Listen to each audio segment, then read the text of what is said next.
அத்தியாயம் 10. கிச்சன் வந்த மிது அவசரத்திற்கு அவள் சமைப்பது போன்ற உணவுப் பொருட்கள் ஏதாவது இருக்கிறதா என தேடி பார்க்க சேமியா பாக்கெட்டு தான் அவளை கண்டு பல் இழுத்தது. ஐயா, இதுவா? முகம் சுணங்கிய மிதுவுக்கு பிடிக்காதது இந்த சேமியா தான். பசிக்க வர செய்யுதே. ஒரு பாக்கெட் மேகி கூடவா வாங்கி வைக்க கூடாது? எடுத்த இடத்திலேயே தூக்கி போட்டு சலித்து நிற்க, அதான் உன் அத்தை வகை வகையா கறி மீன் சமைச்சு வச்சிருக்காளே, எடுத்து போட்டு திங்க வேண்டியதானே? கடப்பாரை விழுங்கிய குரல் கிட்டத்தில் அதிரவும் திடுக்கிட்டு நிமிர்ந்த மிது கையில் பூவோடு நின்றிருந்த வீரை கண்டு சற்றே உதறியவளாக, அவங்க செஞ்சது எனக்கு வேண்டாம். குரல் அடக்கி சொன்னாலும் அதில் அப்பட்டமான எரிச்சல் மண்டி கிடந்தது. இந்த பாருதா, இனிமே இதுதான் உன் வீடு. என் பிள்ளைங்க எப்படியோ அப்படித்தான் நீயும் எங்களுக்கு. இஷ்டப்பட்டதை கூச்சப்படாம எடுத்து போட்டு சாப்பிடு. வீணா வீம்பு பண்ணி பசில கடந்து வாடாத. இந்தா இத்த முதல்ல வாங்கி வச்சுக்க. மாமனார் கணீர் பேச்சில் மிரள நின்றது மிது. வீர் நீட்டிய பூவை தானாக கை நீட்டி வாங்கியவள் அதனை என்ன செய்வது என புரியாது விழித்தாள். புதுசா கண்ணால் ஆன பொண்ணு, பூவும் பொட்டுமா மங்களகரமா இருக்கணும்னு உன் அத்தை சொன்னா என்றதும் அலட்சியமாக முகம் சுளித்தவளை புருவம் உயர்த்தி பார்த்த வீர், இந்தாரு கண்ணு, நீ என் பொஞ்சாதி எம்புடு தூரம் அவமானப்படுத்தி பேசியும் உன்னை ஒண்ணும் சொல்லாம இருக்க காரணம் என் புள்ள ரகு. இது நாள் வரைக்கும் நான் பெத்த பிள்ளைங்க கூட என் பொஞ்சாதிய ஒத்த வார்த்தை பேசுனது இல்ல, பேச விட்டதும் இல்ல. அப்படி இருக்க ஒவ்வொரு தரமும் நீ அவளை தரக்குறைவா பேசுறது பார்த்து பொறுத்து இருக்கேனா? விருப்பம் இல்லாத பிள்ளைய நம்ம பையன் கட்டி கூட்டியாந்திருக்கானே, அவன் மேல உள்ள கோவத்தை அவன் அம்மா மேல காட்டுறேன்னு நினைச்சுதே அமைதியா போறேன். வீணா என் பொஞ்சாதி மனசை வருத்தப்படுறது மாதிரி நடந்துக்காதே, சொல்லிப்புட்டேன்.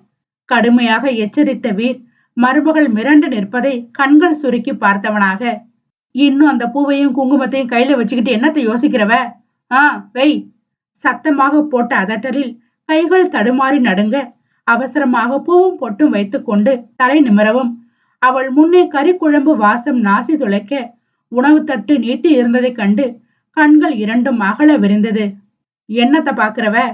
வயிற்றுக்கு வஞ்சனை வைக்காம சாப்பிடணும். வாங்கிக்க, புடி. குரலில் தான் கடினம் இருக்குமே தவிர வீரின் பாசத்தில் எப்போதுமே கஞ்சம் இருந்தது இல்லையே. தன் மகளாக அவளை ஏற்றுக்கொண்ட பிறகு அவள் பசியில் கிடக்க மனம் தாங்குமா? தானே உணவை எடுத்து போட்டு தட்டை அவளிடம் நீட்ட வீரின் பலாசுலை பாசத்தில் மலங்க மலங்க விழித்த மிது மறுப்பு கூற முடியாது வாங்கி பசியில் உண்ணத் துவங்க ருசியில் அமிர்தம் தோற்றது. அவளுக்காகவே பார்த்து பார்த்து சமைத்துவிட்டு எப்படி சாப்பிட அழைப்பது என புரியாது காலையில் இருந்து குட்டி போட்ட பூனையாக சுற்றி வந்த மது கணவனின் செயலில் பூரித்து மருமகள் உண்ணுவதை கண்ணார கண்டு உவகை கொண்டவளாக நின்ற இடத்தில் இருந்தே உதடு குவித்து காற்றில் முத்தத்தை தூதுவிட நரைவந்த பின்னும் ஆண்மேனி முறுக்கியது. இரவு நேர பணியின் குளுமை உடலை துளைக்க மொட்டை மாடி நிலவடையில் அமர்ந்து சிறுக சிறுக மதுவை பருகி கொண்டிருந்தான் சிவகுரு. மனம் முழுக்க ஏதோ தெளிவில்லாத குழப்பம் சூழ்ந்து கொள்ள உற்ற தோழன் மதுவை நாடிவிட்டான். நம்ம தொகுதியில உள்ள கோவில்களை புதுப்பிக்க சொல்லியிருந்திய குரு, அதுக்கான ஒதுக்கீட்டு நாளைக்கே ஒவ்வொரு கோவிலுக்கா கொடுத்துடவா? அவனோடு அமர்ந்து மதுவை ஊற்றி கொடுத்து ஆறுமுகம் கேட்டிட மட்டுமே பதில் வந்தது. அப்புறம் நம்ம மேற்கு தெரு கவர்மெண்ட் ஸ்கூல் ஒண்ணு இருக்கே, அது இடிஞ்சு விழுற கண்டிஷன்ல இருக்கான். அடுத்த மழை வர்றதுக்குள்ள புதுசா கட்டித்தர சொல்லி பெட்டிஷன் வந்திருக்குப்பா. நாளைக்கு ஒரு எட்டு போய் மேற்பார்வை பார்த்துட்டு வந்துடு என்றபடி குடித்து வைத்த கண்ணாடி கோப்பையில் மீண்டும் மதுவை ஊற்றி அவனிடம் கொடுக்க மறுக்காமல் வாங்கி கொடுத்த குரு அதற்கும் என்றான். சரிப்பா, அப்புறம் முக்கியமான விஷயம் சொல்ல மறந்துட்டேன் பாரு. 4 நாளைக்கு முன்னாடி நம்ம கரும்பு ஆலையில ஒருத்தன் கரண்ட் அடிச்சு செத்து போனானே, அந்த ஆளோட சம்சாரம் நேத்தி நீ கட்சி ஆபீஸுக்கு போன பிறகு வந்து ஒரே ரகலை பண்ணிடுச்சு.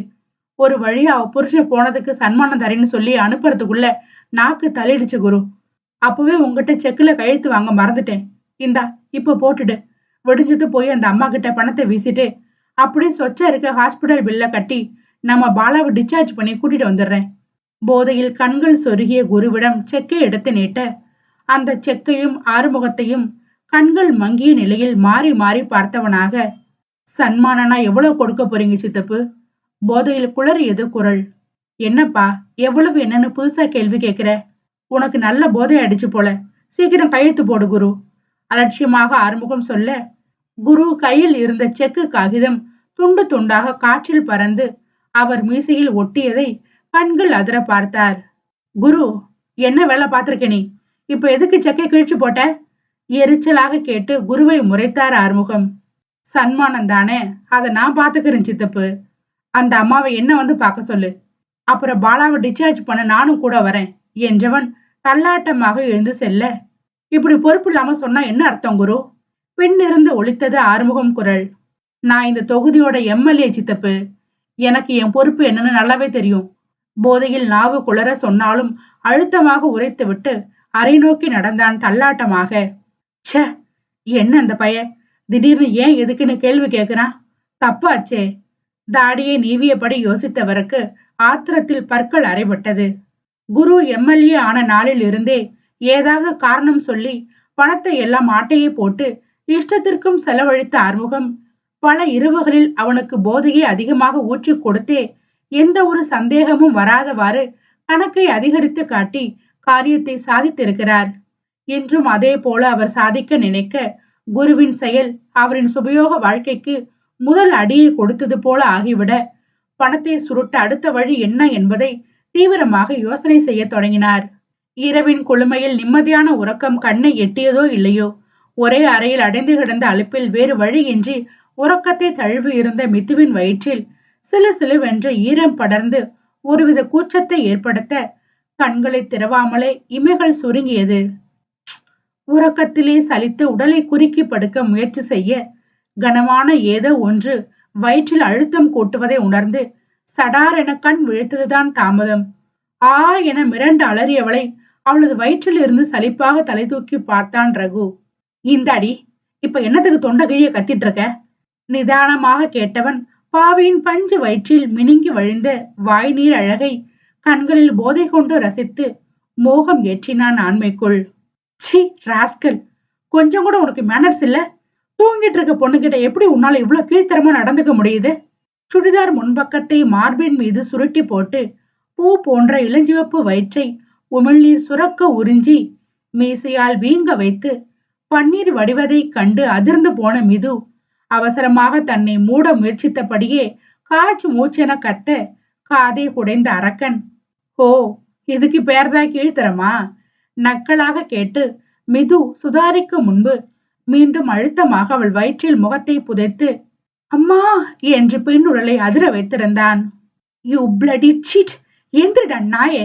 தொண்டைக்குழி வலிக்க கத்தி கூச்சலிட்ட மிது அரக்கனின் கோர பற்கள் பிஞ்சு பிங்க் வயிற்றை விட்டு விட்டு கடிக்க ஒவ்வொரு பொய் கடிக்கும் மெல்லிய தேகம் நடுங்கி அடி வயிறு துள்ளி துடிப்பதை காட்டானும் உணர்ந்து இன்னும் இன்னும் பச்சையாக கடித்து இம்சை செய்து நாபி பள்ளத்தில் நாவை சுழட்ட அம்மா இயலாமை தாண்டிய அவளது மோக முனகள் வெளிவந்து ரகுவை பித்தாக்கியது.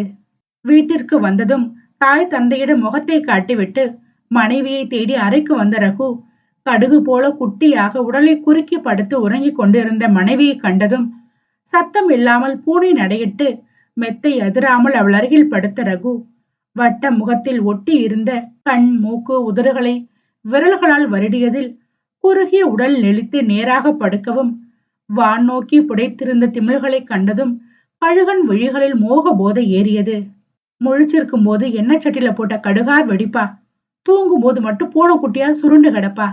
என்னை பார்த்தாலே சண்டைக்குழைய சிலுத்துட்டு திரியிற இந்த கண்ணு தாண்டி என்னை போட்டு பாடா படுத்தி எடுக்குது. மோடிய அவள் இமைகளை சில நொடி உற்று நோக்கியவன் கவனம் கண்ணை கூச வைக்கும் பளிச்சிட்ட கரத்தில் பதிந்தது. வழுவழுவென வழுக்கி அவளது கையில் உதட்டால் ஊர்ந்தவன் புரண்டு படுத்து விலகி இருந்த ஆடையில் சிறிதே சிறிது தெரிந்த பஞ்சனை வயிற்றில் தாபம் கொண்டு சட்டென நூலாடை சுருட்டி முத்த வித்தையில் இறங்கியவன் மிது விழித்ததும் விளையாட்டாக அவளை சீண்ட நினைத்த ரகு கடைசியில் பாவையின் உந்தியில் சிக்கி தானாக சிதைந்து போக துணிந்தான் போலும். மா ஏச்சி, அசிங்கமா இல்ல உனக்கு? எதுக்குடா என்ன சித்திரவதை பண்ற? உன்னை பார்த்தாலே எனக்கு பத்திக்கிட்டு வருது. மரியாதை என்னை விட்டு எந்திரிச்சு தூரம் போயிடு. கண்ணீர் கசிய திமிரிய மிது ஆடவரின் ஒவ்வொரு தாக்குதலுக்கும் உடல் தூக்கி வாரி போட அவனது பரட்டை முடையினை பற்றி தன்னிடமிருந்து தள்ள முயற்சிப்பது எல்லாம் அவனுக்கு தலைகோதி விடுவதை போல இதம் அளித்தது போலும். என்னமோ தெர்லடி, உன் வயிறை பார்த்தால எனக்கு எக்கச்சக்கமா மூடு ஏறுது. அதுவும் நீ இப்படி திமிர திமிர உன்னை ருசிக்கும் போது சபா ராஜபோத உண்டாகுது. உனக்கு அப்படின்னு தோணலையாடி? காமத்தில் சிவந்த விழிகளை உயர்த்தி பாவியின் துளிக்கும் வதனத்தை நோக்க வெறுப்பாக கண்ணீர் நிறைந்த முகத்தை திருப்பிக் கொண்டாள் மிது. இப்படி சொல்ல உனக்கு வெக்கமா இல்ல? என்னோட உணர்வுகளை பத்தி கொஞ்சம் கூட யோசிக்காம உன்னோட கேவலமான ஆசைக்கு என்ன பலியாக்க நினைக்கிறியே? நீ எல்லாம் மனுஷ ஜென்மம் தானா? அடித்தாலும் பரவாயில்லை, அடிக்கு பயந்து இவனது அற்பமான இச்சைக்கு மட்டும் பணிந்து போக கூடாது என்ற உறுதியில் கடுமையில் சிவந்தாள் அவள். ஓ, இந்த திமிர் தாண்டி உன்னைய மேலும் மேலும் வெச்சு செய்ய சொல்லுது. உன் வாயை தவிர மத்தது எல்லாமே உனக்கு அம்சமாத்தான் இருக்கு. அவன் தலையை உலுக்கிய கைகள் இரண்டையும் அவளது தலைக்கு மேல் தூக்கி மெத்தையோடு அழுத்தி பிடித்து மூச்சு வாங்க ஏறிய மலை குன்றுகளை பார்வையால் கூறு போட்டவன், நான் மனுஷனா இல்ல மிருகமானு என்னை முழுசா பார்த்த உனக்கு தெரியாதா என்ன? காட்டுக்குரல் கேலி உரைத்தபடி ஆடை மறைக்காத அக்குள் குழியில் மூக்கை நுழைத்து அவள் வியர்வை கலந்த பெண் வாசத்தில் போதையாகி நாவால் நெருடி உறிஞ்ச உயிர் வரை சில்லிட்டு உறைந்து போனாள் மிது. பிளீஸ் டோன்ட் டூ திஸ், உனக்கு கெஞ்சி கேட்கிறேன், தயவு செஞ்சு என்னை விட்டுடு. கத்தி கூச்சலிட்டு கடைசியில் கெஞ்ச தொடங்கியவளை சுவாரஸ்யம் என்னும் விழிகளால் பார்த்து ரசித்தான். உதடு போன இடமெல்லாம் வஞ்சனை என்று புசித்தான்.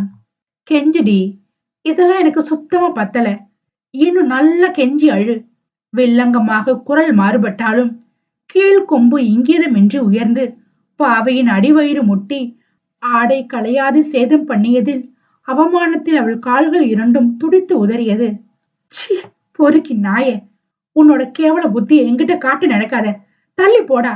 அடி வயிற்று சோதனையில் ஆத்திரம் முட்டியது கண்ணீரோடு. நீ சொல்ல சொல்ல தாண்டி இதை விட இன்னும் கேவலமா பண்ண தோணுது. ஆமா, என்னடி நானும் பாக்குறேன், வார்த்தைக்கு வார்த்தை சீன்ற நாயின்ற பொறுக்கின்ற, போதா குறைக்கு டா போட்டு எகிரிட்டு வர்ற. புருஷனுக்கு மறுவாதை கொடுக்க தெரியாது, ஒழுங்கா மாமா சொல்லி பழகுடி. பற்களை கடித்தான் ரகு. நீ என்ன நான் இஷ்டப்பட்டு கட்டிக்கிட்ட புருஷனா மரியாதை கொடுத்து பழக? நீயே ஒரு ஃப்ராடு, பொம்பளை பொறுக்கி, அணியாம என்ன சீரழிச்ச கொடும் பாவி. உனக்கு மரியாதை ஒண்ணுதான் கேடாடா. எல்லை கடந்த கோபத்தில் ருத்ரம்மாவாக சீறிய மிது கழுத்து இமைக்கும் நொடியில் ஆடவன் கையில் பிடிபட்டு மெத்தையோடு மெத்தையாக நசுங்கியதில் மூச்சுக்கு போராடி கண்கள் மேல் நோக்கி சொருகி விட்டது. ஐயோ பாமென்னு பொறுமையா இருக்க முயற்சி பண்ணா என்னடி உன் இஷ்ட மயத்துக்கு பேசி திரியிற? எவன் கொடுத்த தைரியம்? இஷ்டப்பட்டு கட்டிக்கிட்டியோ கஷ்டப்பட்டு கட்டிக்கிட்டியோ, இந்த ஜென்மத்துல உனக்கு புருஷன் நான் தானே. ஒழுங்கா மறுவாதை கொடுத்து பேசு, இல்லன்னு வெய்யே இந்த ரகுபதியோட சதுரங்க ஆட்டத்துல முதல் பலியே நீயாதான் இருப்ப. கண்கள் சிவக்க நாக்கை மடித்து கண்களை உருட்டி கர்ஜித்தவன் அவளது அரண்ட முகத்தை பார்த்து பிடியை தளர்த்தினான். சிவந்து போயிருந்த கழுத்தில் குனிந்து முகத்தை புதைத்தவனாக, எங்க மாமா சொல்லு பாப்போம் என்றவன் உதடுகள் இச்சி இச்சி என்று தொடர் முத்தங்களை குட்டி குட்டியாக வாரி இறைத்து கொண்டிருந்தது. ரகுவின் செயலில் மொத்தமாக பயந்து மிரண்டு போன மிது அடுத்தடுத்து அவன் செய்யும் அட்டூழியத்தில் மேலும் அஞ்சி உதடு துடிக்க கண்ணீரில் நசுங்கி கிடந்தாள் அவனுக்கு அடியில். சொல்லுடி, உன் செப்பு வாயால என்னை மாமான்னு சொல்லு, அப்பதான் இம்புட்டு நாளா என்ன நீ தரகுறவா பேசுனதுக்கு எல்லாம் என் மனசு ஆறும். நிமிர்ந்து அவள் உதட்டில் உதடு உரசி பெண் வயிற்றில் நெருப்பை எரிய வைத்தான். சொல்றியா இல்ல? தானாக அவன் கரம் மலர் பந்துகளை வன்முறை செய்ய தொடங்க ஆண் கரத்தின் அழுத்தத்தில் ஒருவித இதமான வலி கூடி அதற்கு மேலும் பொறுக்க முடியாது மாமா என வாய்விட்டு அலறிவிட்டாள் மிது. அத்தியாயம் 11. ரகுவின் செயலில் உள்ளுக்குள் குமையும் வேதனையோடு அவனுக்கு அடியில் கண்ணீர் வழியே நசுங்கி கிடந்த மிதுவின் தேகம் எல்லாம் விஷம் தோய்ந்த முள்ளாக குத்தியது. இன்னும் எவ்வளவு நேரம் என் மேல இப்படி சொகுசா படுத்திருப்ப? எனக்கு மூச்சு முட்டுது. மலைமாடு கணத்திற்கு இருந்தவனை அசைக்க முடியாது முயல் குட்டி தவிக்க இவனோ ஆசுவாசமாக அவளது கழுத்து வளைவில் புதைந்து உதடுகளால் தீவிர ஆராய்ச்சியில் இருந்தான். இப்பதானே மாஞ்சி மாஞ்சி பாடம் எடுத்தேன், அதுக்குள்ள என்னடி மரியாதை தேயுது? ஒழுங்கா கேட்க வேண்டிய விதத்துல கேளு, அப்பதான் எந்திரிப்பேன். முரட்டு குரல் அதிர சட்டென கழுத்து வளைவில் இருந்த முகத்தை தூக்கி சுவாச காற்று அவள் முகத்தில் மோத சொன்னவன் துடிக்கும் பெண் அதரத்தை மோக விழிகளால் கூர்ந்து நோக்க மிது மனம் நொந்து போனதுதான் மிச்சம். மூச்சு முட்டது மாமா, பிளீஸ் கொஞ்சம் எந்திரிங்க. இப்படி ஒரு துயர நிலை தனக்கு வரும் என நினைத்து கூட பார்த்திராதவளது வார்த்தைகள் திக்கி திணறியது. என்னடி, மாமாக்கு மட்டும் நெட்வொர்க் கிடைக்கலையா உன் வாய்க்கு? மாமான்னு நீ சொல்லையில அப்படியே எனக்கு நாடி நரம்பெல்லாம் முறுக்கி சும்மா ஜிவ்வுன்னு உச்சி வரைக்கும் சூடு பரவி பித்து பிடிக்கணும். அப்படி ரொமான்டிக்கா, ஆசையா, நளினமா மாமான்னு கூப்பிட பார்ப்போம். அவள் மூக்கோடு மூக்குரசி வரி வரியாக பூத்திருக்கும் செவ்விதழை நான் நீட்டி எச்சில் வர்ணம் தீட்ட அதிர்ச்சியில் நடுங்கி துடித்தது பெண் தேகம். விடா கண்ணனாக அவளை படுத்தும் பாட்டில் அழுகையும் எரிச்சலும் முட்டி கொண்டு வந்தது. தற்போது அவனை எதுவும் செய்ய முடியாத நிலையில் மொத்தமாக ரகுவை வெறுத்து போனாள் மிது. சும்மா சொல்லக்கூடாது, அழுதா கூட அழக தாண்டி இருக்க குட்டி கடுகு. அவன் வர்ணத்தில் மினுமினுத்த இதழ்களையும் கண்ணீரில் பளபளத்த வெட்டும் இமைகளையும் கண் இமைக்காமல் கண்டவன் குரல் கிறக்கத்தில் கரகரத்து வர கண்களை மூடிக்கொண்டாள் இறுக்கமாக. என்னால முடியல, பிளீஸ் எந்திரிங்க மாமா. மிகவும் கடினப்பட்டு சொன்னவளுக்கு அவன் எதிர்பார்த்த ஆசை அழைப்பை உச்சரிக்கவே பிடிக்கவில்லை. ஆசையா சொல்ல சொன்னா வாய்ப்பாடா ஒப்புகிற? கடுப்பாக சலித்த ரகு, சரிப்போ, நாளாச்சுன்னு சும்மா விடுறேன். நாளையில இருந்து என்னை நீ மாமான்னு கூப்பிடும் போது தேன் உருகணும், புரிஞ்சுதா? கடின குரல் எதிரொலிக்க அவளது கண்ணும் அழுத்தி நச் நச் என மீசை குத்த முத்தமிட்டவனாக அவளுக்கு பக்கவாட்டில் புரண்டு படுத்து மிதுவையும் தன்னை பார்த்து உடல் உரச படுக்க வைத்த ரகு, சாப்பிட்டியா என்றான் கண்ணில் படும் தன்னவளது ஒவ்வொரு அழகையும் பச்சையாக உள்வாங்கிக் கொண்டே. சுடிதார் மீது எசக்கு பிசகாக கலைந்து கிடந்த அவன் சூடிய தாலி கயிற்றை தொட்டு வருடி நேராக்கி அழகு பார்த்தான். பதில் சொல்லாமல் கண்கள் திறவாது உதடு துடிக்க கிடந்த மிதுவுக்கு ரகுவின் எல்லை மீறிய செயல் ஒவ்வொன்றும் அருவருக்கவே செய்திட ஆடவனின் அடிவேர் பாவையின் தொடையில் தட்டி உரைய வைத்தது பெண்ணை. ஏ உன்னாய்த்தாண்டி, சாப்பிட்டியா என்றான் அதட்டலாக. அவளது ஒற்றை காலை தூக்கி அவன் இடையில் போட்டு அழுத்த உடல் துள்ளி அதிர்வு கண்டு சட்டென அவனை விட்டு விலக முயன்றவளை பிட்டத்தில் கை கொடுத்து கசக்கி மேலும் தன்னோடு அழுத்தியபடி புருவம் உயர்த்தி கேட்க, சாப்பிட்டேன் என்றவளுக்கோ உயிரே அவளிடம் இல்லை. இத்த முதலே சொல்றதுக்கு என்ன? நீ சாப்பிட்ட சரி, வெளியே போயிட்டு வந்த புருஷன் சாப்பிட்டானா இல்லையான்னு எந்த கவலையும் இல்லாம நீ பாட்டுக்கு நிம்மதியா தூங்குற. கல்யாணம் முடிஞ்சு 2 நாள் ஆகுது. புருஷனை பட்னி போட்டு இப்படி கண்டுகாம கடந்தா என்னடி அர்த்தம்? முகம் இறுகி உரிமையவனின் கிறக்கத்தில் உள்ள பிளவு மொழி அதன் அர்த்தம் அவளை அச்சுறுத்தியது மட்டுமல்லாது செயல்மொழியாக ஆனவனின் இழைத்த இடையினை முன்னும் பின்னும் அசைத்து காட்டிட பட்டினிக்கான அர்த்தம் விளங்கி பதைபதைப்போடு அவனை நோக்கினாள் மிது. என்னடி, என் பசி புரிஞ்சுதா? படபடக்கும் அவளது மீன் வழிகளை பார்வையால் கவ்வி கோணல் சிரிப்பு சிந்த பலமாக மூச்சு வாங்கியது பெண்ணுக்கு. எனக்கு இது பிடிக்கல, பிளீஸ் விட்டுடு. என்ன முயன்றும் அவனது நெருக்கத்தை ஏற்க முடியாது வெம்பி துடித்தாள் மிது. ஆனா எனக்கு பிடிக்குதேடி கடுகு. இத்தினூண்டு இருக்க உன் உடம்புல என்னெல்லாம் அதிசயம் ஒளிஞ்சிருக்குன்னு நிறுத்தி நிதானமா ஒவ்வொரு இடமா ஆராய்ச்சி பண்ணி உன்னை என்னோட இறுக்கி அப்படியே புதைச்சு வச்சுக்கணும். நினைச்ச இடத்துல எல்லாம் கடிச்சு திங்கணும். எனக்குள்ள நீ அசைஞ்சு நெளிஞ்சு சொர்க்கத்தை கண்ணுல காட்டணும். இன்னும் எம்புட்டோ ஆசைகள் இருக்குடி. இம்புட்டையும் பண்ண ஒரு ராத்திரி போதுமா சொல்லு? தீரா பசிடி இது, மாண்டாலும் அடங்காது. நீ திணற திணற விதவிதமா கேட்டு அடம் பிடிக்கும். அடக்கி உனக்குள்ள வச்சுக்கிறியா அடி மிது? அப்பட்டமான காம போதையில் இடையாட பிதற்றி கொண்டிருந்தவனை அதீத அச்சத்தின் உச்சத்தில் கண்டு முகம் வெளிரிய மிது போதையில் அவன் உடல் இலகிய சமயம் சுதாரித்தவளாக சட்டென ரகுவை தள்ளிவிட்டு ஒரே ஓட்டமாக அறை கதவை திறந்து கொண்டு வெளியே ஓடி இருக்க இவன் முகம் கருத்து போனது. இரவு சமைத்த பாத்திரங்களை அனைத்தும் கழுவி போட்டுவிட்டு மகன் இன்னும் சாப்பிட வரவில்லையே என்ற யோசனையோடே மறுநாள் அவிக்க கொண்டை கடலையை ஊற வைத்த மது குளிர் சாதன பெட்டியில் இருந்த மல்லிப்பூக்களை எடுத்து வந்து சரமாக தொடுக்க தொடங்கியவள் மூச்சிறைக்கு ஓடி வந்த மிதுவின் கலைந்த கோலம் கண்ட மது மனம் பதறி போனது. அம்மாடி என வாய் எடுக்க போன மது ஏதாவது கேட்டால் மிது மீண்டும் கோபம் கொள்வாளோ என்ற எண்ணத்தில் உடனே வாய் மூடி கொண்டவளுக்கு மிதுவின் நிலையினை பார்க்க பார்க்க என்னவோ போல மனம் பிசைந்தது. இந்த ரகு பையன்தான் என்னவோ செஞ்சவளை பயமுறுத்தி இருக்கணும். அதான் புள்ள பயந்து தலைகறிக்க ஓடி வந்திருக்கு. நானா பேசினாலும் கோவப்படுவா. இப்ப எப்படி அவளை நான் சமாதானம் பண்றது என்ற தவிப்பில் பாதி கட்டிய பூச்சரத்தோடு கண்டும் காணாமலும் அப்படியே அமர்ந்திருப்பதை கண்ட மிதுவுக்கு தான் இப்படி ஒரு நிலையில் ஓடி வந்தும் ஒரு வார்த்தை கூட என்ன பிரச்சனை என கேளாது அசையாமல் இருந்த மதுவை பார்க்க பார்க்க ஆத்திரம்தான் அதிகமானது. அவள் பின்னோடே வந்த ரகு வியர்த்து விறுவிறுக்க வேக மூச்சோடு முறைப்பாக நின்றிருந்த மனைவியை கண்கள் சுருக்கி பார்த்தவன் அவள் பார்வை போன திசையினை கண்டதும் கை முஷ்டி இறுகியது. ஏய், அங்கட என்ன முறைச்சிட்டு நிக்கிற? போ, போய் சோத்த போட்டு கொண்டா. ஜவ்வு விடும் அளவிற்கு சத்தமிட்டு பட்டன அவள் முதுகில் தட்டி மது மடியில் சென்று படுத்துக்கொள்ள லேசாக தட்டிய தட்டே முதுகு கூன் விழுந்து விட்டது மிதுவுக்கு. என்னப்பா, சோறு தானே, அம்மா போட்டு கொண்டாரன் இரு. என்னை எந்திரிக்க போன மதுவை தடுத்த ரகு, நீ இருமா, அவ செய்யட்டும். இது கூட செய்யாட்டி இவ எதுக்கு எனக்கு பொஞ்சாதியா இருக்கா? இனிமே என் வேலை மொத்தமா அவளே பாத்துக்கட்டும். நீ அப்பாவை மட்டும் கவனி. மிதுவுக்கும் கேட்கும்படி சத்தமாக சொன்னவன் நக்கலாக ஓடி என்க பற்களை கடித்தபடி அடுப்படிக்கு சென்றாள் மிது. தப்பு பண்ற ரகு, நீ அவகிட்ட இம்புடு தூரம் மொட்டத்தனமா நடந்துகிட்டீன்னா அந்த பிள்ளைக்கு உண்மையில வெறுப்பு தட்டுண்டா. நீ என்ன காரணத்துக்கு வேணாலும் அவளுக்கு தாலி கட்டி கூட்டிட்டு வந்திருக்கலாம். அதுக்காக அவ மனசு நோக நடந்து உன்னை நீயே அவளுக்கு விரோதி ஆக்கிக்காத ரகு. பொண்ணுங்க மனசு ரொம்பவே மென்மையானது. காயம் பட்டா அத்தனை சீக்கிரத்துல வடு மறையாது. அம்மா சொல்றத கேட்டு புரிஞ்சு நடந்து கொடா கண்ணா. மொத்த பிள்ளைக்கு மணிமணியாக பாடம் நடத்த எங்கே அவன் காதல் விழுந்தது? அவன் இலக்கை அடையும் வரை யார் சொல்வதும் அவனுக்கு கேட்டிடாதவாறு மனதையும் மூளையையும் இரும்பு சங்கிலி கொண்டு பூட்டி வைத்திருப்பது அவன் மட்டும்தானே அறிவான்.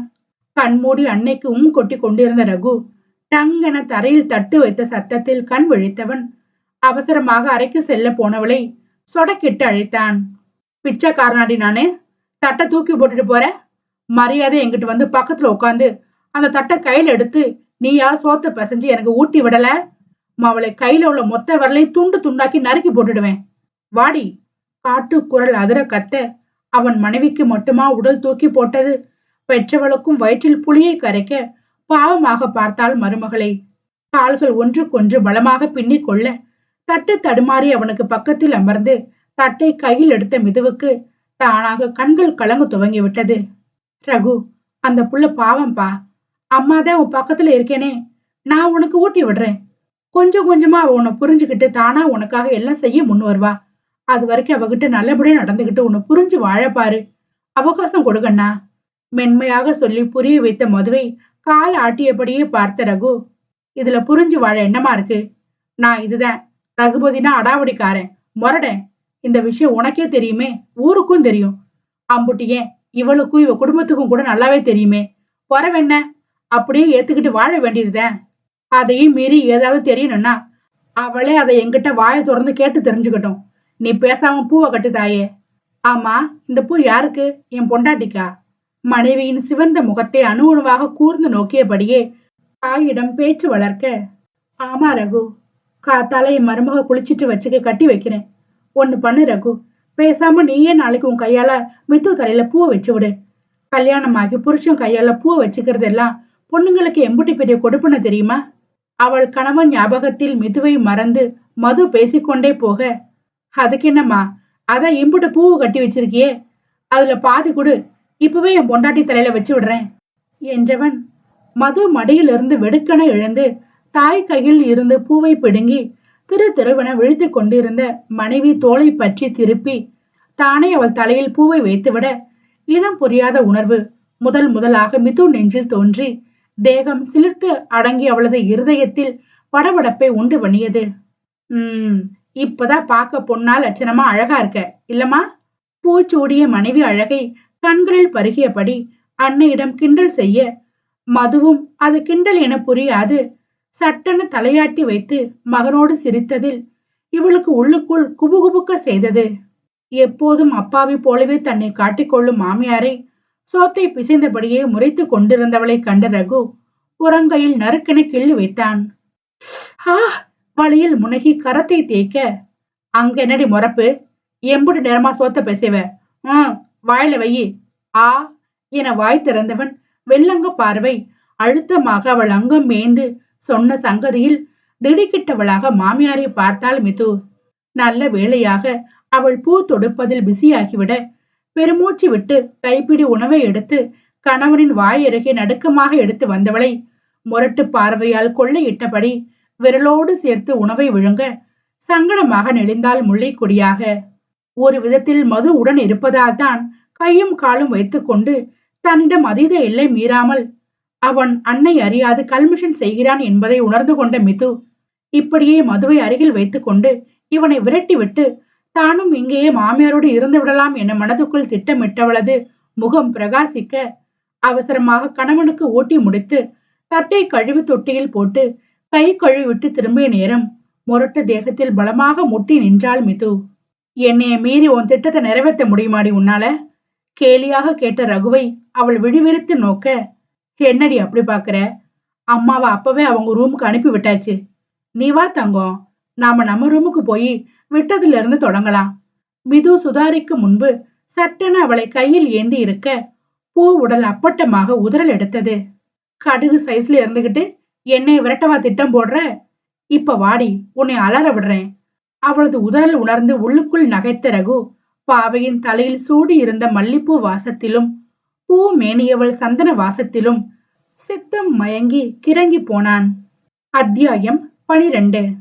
சார், எல்லா செக்கப்பும் முடிஞ்சிச்சு. 2 days ஒன்ஸ் வந்து தலை கட்டும் கால் கட்டும் சேஞ்ச் பண்ணிக்கிட்டா போதும். அவர் அழைச்சிட்டு வர சிரமமா இருந்தா நர்ஸ் அப்பாயின்மெண்ட் பண்ணிக்கோங்க என்ற மருத்துவர் பாலகுருவின் ரிப்போர்ட்டை நீட்ட சிறு தலையசைப்போட வாங்கி கொண்ட சிவகுரு தம்பியின் அறைக்கு வந்தான். எப்போதும் ஜீன்ஸ் டிஷர்ட் என டிப்டாப்பாக உடை அணிந்து ஸ்டைலாக வலம் வரும் பாலா இப்போது கிழிந்த நாராக படுத்து கிடப்பதை வெறித்து பார்த்தான் சிவகுரு. இப்போ இப்படி பார்த்து என்னாக போகுது குரு? இவனை இந்த அளவுக்கு மோசமாக்கின அந்த ரவுடி பைய அங்க நம்ம மித்துவையும் கொடுமை பண்ணிக்கிட்டு ஜாலியா சுத்தி வரான். ஆனா நீ கட்சி விட்டா வீடு, வீடு விட்டா கட்சின்னு எதையும் கருத்துல எடுத்துக்காம அசால்ட்டா இருக்க. என்னதான் குரு நீ உன் மனசுல நினைச்சிட்டு இருக்க? அவன் அமைதியை காண காண ஆறுமுகத்திற்கு ஆத்திரம் வந்ததுதான் மிச்சம். இப்ப என்ன சித்தப்பு பண்ண சொல்ற? அவனை கொலை பண்ணிட்டா நடந்ததெல்லாம் இல்லைன்னு ஆயிடுமா? எது எப்படியோ இப்ப அவன் மிது கழுத்துல தாலி கட்டியிருக்கான். அவனை என்ன பண்ணாலும் மிதுவுக்கு பிரச்சனை வரும். அவனை என்ன பண்ணணும்னு எனக்கு தெரியும். நான் பாத்துக்கிறேன். நீங்க கொஞ்சம் வாயில் கை வைத்து அடங்கியிரு என்பது போல சைகையை காட்ட கோபத்தில் உச்சி சூடேறி போனார் ஆறுமுகம். இப்ப ஓரளவுக்கு உடம்பு ஓகேவா? டாக்டர் வீட்டுக்கு போக சொல்லிட்டாங்க. போலாமா பாலா என்ற அண்ணனை கண்டு முடியாத போதிலும் முறைத்து வைத்தான். ஏன்னே, உண்மையாவே நீ என் மேல பாசமா இருக்கியா இல்ல நடிக்கிறியா? ஜஸ்ட் மிஸ்ல உயிர் பழைச்சு வந்திருக்கேன். அதுக்கு காரணம் யாருன்னு தெரிஞ்சும் நீ சும்மா விட்டுருக்கிறது எனக்கு கொஞ்சம் கூட பிடிக்கல. மிதுவை நீ கட்டிக்க இருந்த, ஆனா அவன் கட்டி தூக்கிட்டு போயிட்டான். அது முன்னாடியே.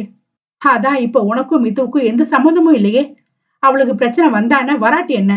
அவனை வெட்டி வீசி அவன் கதையை முடிச்சுக்காம எதுக்கு தேவையில்லாம சித்தப்பா கிட்ட பேசிட்டு இருக்க? ஆத்திரத்தில் தாம் தூமென கத்திய பாலாவை இறுக்கமான முகத்தோடு கண்ட குரு எதுவும் பேசாமல் அங்கிருந்த பணியாளரை ஏவி அவனை அழைத்து வர சொன்னவன் விறுவிறுவென நடந்து காருக்கு சென்று விட்டான். எந்த பதிலும் பேசாது சென்ற அண்ணனின் அமைதியிலும் முகம் கருத்த பாலா பணியாளர் உதவியோடு நொண்டி நடந்து வந்து பின் சீட்டில் வசதியாக அமர கார் வீட்டை நோக்கி புறப்பட்டது. முன்னாடியெல்லாம் எனக்கு ஒண்ணுனா அப்படி துடிப்ப. என் மேல சும்மா ஒருத்தன் கைய வச்சதுக்கு அவன் கைய வெட்டி வீசி எறிஞ்ச. ஆனா இப்பெல்லாம் நீ ரொம்ப மாறிட்டனே.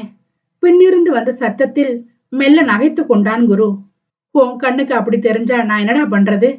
முன்னாடி நான் வெட்டி பைய, எவன் கைய காலை வெட்டி வீசினாலும் ஒருத்தரை கிட்டக்க வர முடியாது. ஆனா இப்ப நான் அரசியல்வாதி, எடுத்தோம் கவுத்தோன்னு உன்னத்தையும் செய்ய முடியாது பாலா என்றான் ஆர்ப்பாட்டம் இல்லாமல். சும்மா உதார் விடாத.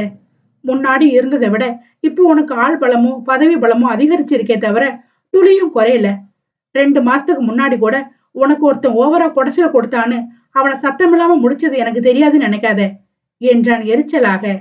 பாலா சொன்னதை கேட்டு அட்டகாசமாக சிரித்த குரு, சரிதான், அவனை முடிச்ச வரைக்கும் தெரிஞ்சு வச்சிருக்க. நீ எதுக்கு முடிச்சு என்ற காரணத்தையும் தெரிஞ்சு வச்சிருப்பேன்னு நினைக்கிறேன். தெரியலலாம் சொல்றேன், நல்லா கேட்டுக்க பாலா. அவன் ஒரு பச்சை பொம்பளை பொறுக்கி. வயசு வித்தியாசம் இல்லாம பாக்குற பொம்பளைங்க எல்லாம் அசிங்கமா படம் பிடிச்சு மிரட்டி அவன் இச்சைக்கு அடிபணி வைக்கிற எச்ச. அத்தனை பொண்ணுங்க கண்ணீரையும் பார்த்து எப்படி அவனை சும்மா விட்டு வைப்பேன்? அதான் முடிச்சேன். கண்களில் ஒருவித வெறியோடு சிவகுரு சொன்னதை கேட்டு ஜர்க் ஆனாலும் பாலா அவன் பிடியில் பிடிவாதமாக இருந்தான். நீ சொல்றபடியே பார்த்தா கூட அந்த ரகுவும் அதே கேட்டகரி தானே. அவனும் இதுவரை ரேப் பண்ணியிருக்கான். அப்ப அவனைத்தானே நீ முதல்ல முடிச்சிருக்கணும் என்றான் கடுப்பாக. நீ சொல்றது ஒரு வகையில வாஸ்தவம் தான். ஊரா விட்டு பொம்பளைங்க மேல கைய வச்சாலும் சும்மா விட மாட்டேன். என் வீட்டு பொண்ணு மேல கைய வச்சவன சும்மா விட்டுடுவேனானா? அவனை எப்ப என்ன பண்ணணும்னு எனக்கு தெரியும் பாலா, நீ கவலைப்படாதே. உள்ளுக்குள் கனன்ற சிவகுரு முகம் இறுகி சொல்ல, அதற்கு மேல் பாலகுரு வாய் திறக்கவில்லை. அதிகாலை நேரம்.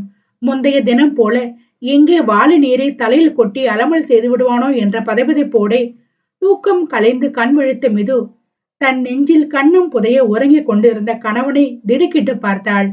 இரவு ஏதேதோ சொல்லி அலைக்காக தூக்கி வந்து மெத்தையில் போட்டவன் மிரள மிரள அவள் மீது தாவிய ரகு மென் கண்ணம் தடவி மோக பார்வையில் அவளை கதிகலங்க வைத்தவனாக உதடு ஊர்ந்த இடமெங்கும் தொடர் இச்சுகள் பச்சையாக வைத்தபடியே அவள் மீது உறங்கிய வந்தான். காண்டாமிருகம் அடியில் சிக்கிய முயல் குட்டியாக அசைய முடியாது தவித்த மிது முரட்டு கண்ணனின் சீரான மூச்சுக்காற்று அவள் நூலாடை தாண்டி நெஞ்சு குழியில் வாசம் செய்யும் குறுகுறுப்பில் தலை தூக்கி உறங்கும் அவன் முகம் பார்த்தாள். விழித்திருக்கும் போது இருக்கும் ருத்ர முகம் உறங்கும் போது ஒன்றும் அறியாத பச்சை பிள்ளை கணக்காக சாந்தமாக இருந்தது.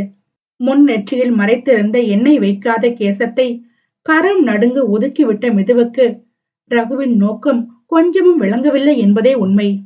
நேத்து என்னவோ கலெக்டர் உத்தியோகத்துக்கு நேரமான மாதிரி அத்தனை சீக்கிரம் எந்திரிச்சு அப்படி ஆர்ப்பாட்டம் பண்ணா, இன்னைக்கு என்னன்னா 10 பேரை அடிச்சு போட்டது போல இப்படி தூங்குறான். மூஞ்சிய பாரு, உர்றாங்குட்டா மாதிரி உருன்னு. வாய் அசைப்பில் முணுமுணுத்தபடி ஆடவனின் அடர் மீசையினை இழுத்து விட என்ன மெல்லிய முனகலோடு அவன் முகத்தை புரட்டிய வேகத்தில் மிதுதான் உறைந்து போனாள். அவசரப்பட்டுட்டேடி மிது.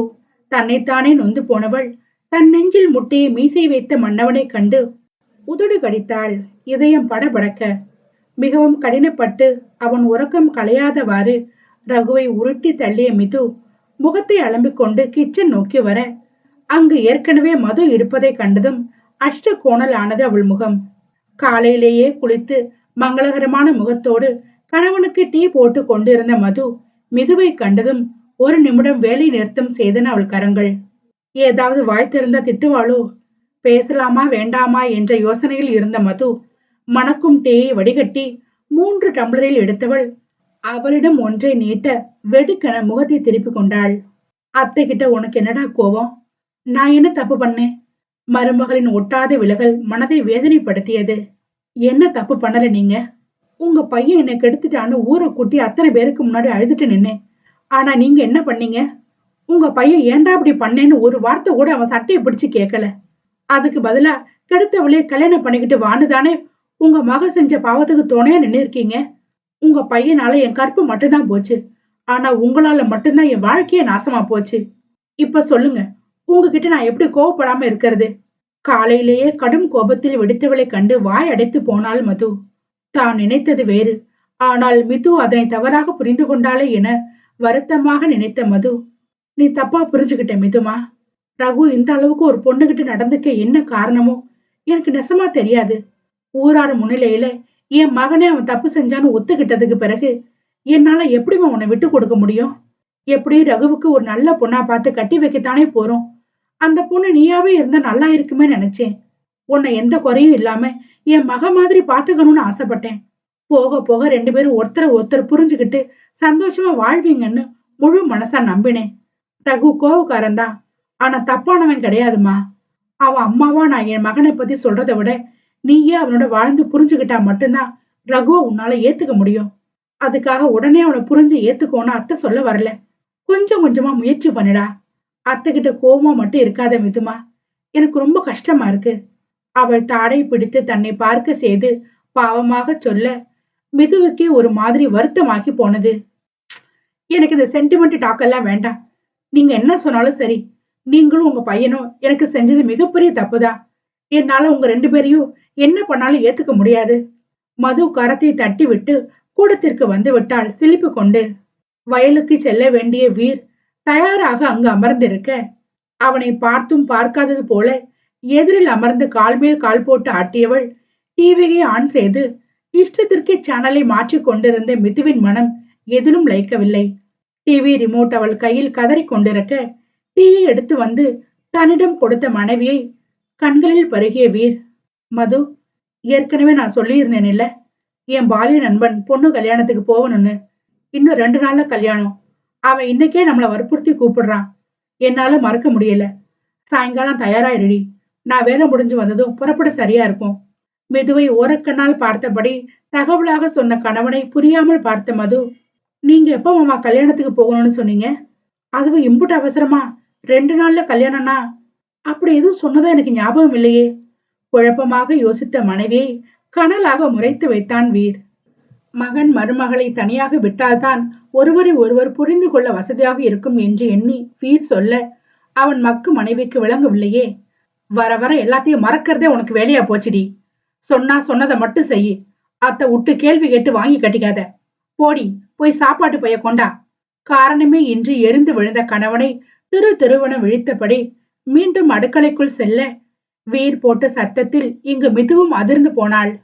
எப்பா, இவரே இப்படி கத்துறதாலதான் அந்த காண்டாமிருகமும் இவரை போலவே கத்தி மிரட்டுறான் போல. கொஞ்சம் விட்டிருந்தா காது ஜவ்வே விட்டுருக்கும்.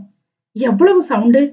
மனதில் நினைத்து கலவரமானவள் வீர் கத்த துவங்கிய போதே அவளே அறியாது கைக்கு வந்த சேனலை வைத்திருக்க, அதில் ஆணும் பெண்ணும் தீவிர இதழ் முத்தத்தில் திளைத்திருக்கும் காட்சி ஓடியதை தாமதமாகவே கண்டு மீண்டும் அதிர்ந்த மிது திரும்பி வீரை பார்க்க, வீர் எப்போதோ மனைவி பின்னோடு சென்றிருந்தான். வீர் அங்கு இல்லை என்றதும் நிம்மதி பெருமூச்சு விட்டு நெஞ்சை நீவி கொண்டவளது செவி அருகே வீசிய வெப்ப காற்றில் தேகம் சில்லிட்டு போன மிது அவசரமாக காற்று தீண்டிய திசை பக்கம் திரும்பிய நொடி பச்சக் பச்சக் முத்த சத்தத்தோடு வஞ்சனை இல்லாது கவ்வி உறிஞ்சப்பட்டது பாவையின் வரை இதழ்கள். மனைவி அருகில் இல்லாது விழுப்பு தட்டி எழுந்த ரகு கண்ணை கசக்கி கொண்டு வெளியே வர, அங்கு டிவியில் ஓடிய காட்சியை கண்டதும் அவன் தந்தை சத்தமில்லாது ஓடி ஒளிந்ததையும் மனைவி மிரண்டதையும் பார்த்து குறும்பு புன்னகை அவன் உதட்டில் மிளிர பூனை போல நெருங்கிவிட்டான் மிதுவை. இடையில் கைலி மட்டும் அணிந்து கருகரு சுருள் ரோமங்கள் நிறைந்து வெற்று மார்பினை மறைக்காது நடு கூடத்தில் வைத்து அக்கிரமம் செய்யும் கணவனை கண்கள் விரிய அச்சத்தோடு கண்ட காரிகையின் இடையில் அழுத்தமாக தஞ்சம் புகுந்தது ஆண்கரம். அதில் உடல் நெளிந்து அவனை தள்ள முயற்சித்தவளை தடுத்த ரகு முழுதாக அவள் இதழை ருசித்த பிறகு மெதுவாக அவளை விட்டவன், இம்புடு தைரியமா எங்கன உட்கார்ந்து இந்த மாதிரி சீனெல்லாம் நானே பார்த்ததில்லடி. தனியா பார்த்து சந்தோஷப்படுறதோட சரி. ஆனா நீ பயங்கரமான ஆளுதேன். எங்க அப்பா முன்னாடியே சீனை ஓட்டி அவரே ஓட விட்ட பாரு. அவசரமாக தன்னை சரி செய்து கொண்டு தள்ளி அமர்ந்த மனைவியிடம் நக்கலாக சொல்ல, மிது முகம் படபடப்பில் வெளிரி விட்டது. சீ, உன்ன மாதிரி என்னையும் நினைச்சு அபாண்டமா பேசாத. ஏதோ தவறுதலா எனக்கே தெரியாம வந்துருச்சு. பெரியவங்க முன்னாடி இங்கிதம் இல்லாம நடந்துக்க நான் உன்ன மாதிரி வெக்கங்கட்டவ இல்ல வீரா. சட்டென்று துளித்த கோபத்தோடு விரல் நீட்டி அவள் பேசியதை கூட அவன் கண்டுகொள்ளவில்லை. ஆனால் கடைசியாக மனைவி சொன்ன வீரா என்ற பெயரில் வெறியாக முறைத்தான் அவளை. தந்தை பெயர் அல்லவா, அவனே தேவையில்லாத இடத்தில் அப்பெயரை உச்சரிக்க மாட்டான். பள்ளி கல்லூரிகளில் கூட வீரேந்திர ரகுபதி என்ற பெயரை சுருக்கி தவறுதலாக அவனை வீரா என்று அழைத்து விட்டால் மூக்கை பஞ்சராக்கி விடுவான். வெறும் ரகுபதி போதாதா?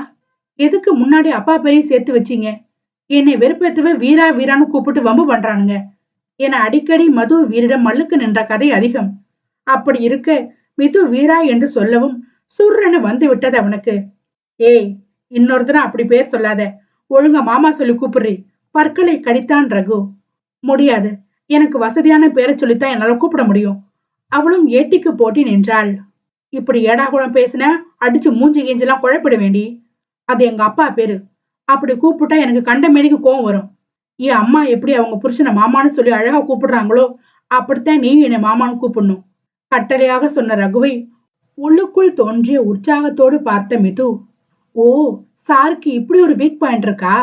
இப்ப பாருடா, இதை வச்சு உன் பிபி எகிர வைக்கிறேன். மனதில் கருவியவளாக, என்னால நீ சொல்ற மாதிரி எல்லாம் கூப்பிட முடியாது, வீரானுதான் சொல்லுவேன். என்னடா வீரா பண்ண முடியும் உன்னால?